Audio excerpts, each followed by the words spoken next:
Wantoota keenya kabajamoo ani yaadachiisaa fi ammallee gara fuulduraatti miidiyaa irratti dhiyaata. Nama galateeffachuun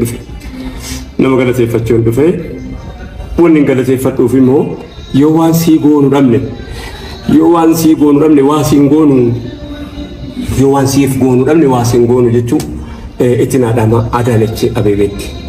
Yoo waan siif goonu dhabne illee nama waa sii godhullee sirraa eegna. Maaliif jennaan ulfaadhu galata. Namni galata walii beekuun gaariidha. Gurbaan na isine na biratti agartan kuni akkuma yaadatamu maqaa kee Dr. Injiinar Indaalee Abbabeen jedhama.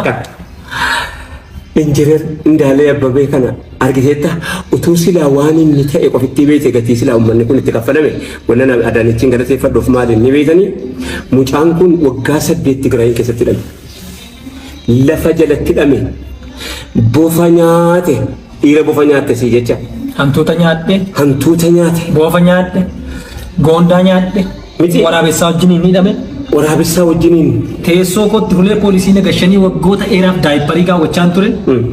Bara sanatti bulchiinsa obbo Mallas jedhamutti masaraa isaatti waamee paarlaamaan biyya kanaa ittiin baratiin biyya hoogganaa jechuma isa jedhu kanaani waggamu. Bakka keenya kana bakka hadha keenya kana karaa laafaa keessan dhufne. Karaa laaftuu keessa dhufne bakka kana geenye yaa jamaatal khayr. Waa hundaafu awwaa biraa dubbachuuf hin dhufne. Seenaan isaa miidiyaa biraa irratti gara fuulduraatti dhiyaata. Adaanech mana jireenyaa kifiliin hin kaffalamne kennitee fi ulfaadhu. Ilmoon kee mana jireenyaa hin dhabin.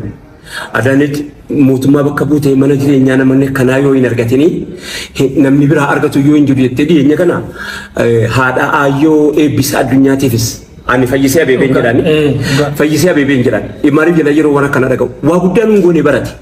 Xiqqoodhumaatiin gootetu nu biratti guddaadha malee ati waa guddaan nu gooteeti miti beekadhu siichi nu goota. Siichi hawaasa keenyaa goota uummata keenyaa goota. Sii galeera dubbi. Maalis ta'u bakkuma citteen dhiidi jettee mana jireenyaa kennuuf fakkii kan kee ulfaadhu galatoon ammoo uummata Oromoo karaan nu keessa deemnee dhufne as geenye. Hoborsotti akkuma kana fakkaatu hoborsotti nama fayyaa fuulleerraa fuudhame fayyaa billaadhaan fuulleerraa fuudhame argamu dhaga'e. Mucaan kun immoo utuu jira kun dhaga'eera garuu kamiif gatiin kaffalame dhaga'e garuu gatii laafaa miti. Salaamu alaikum.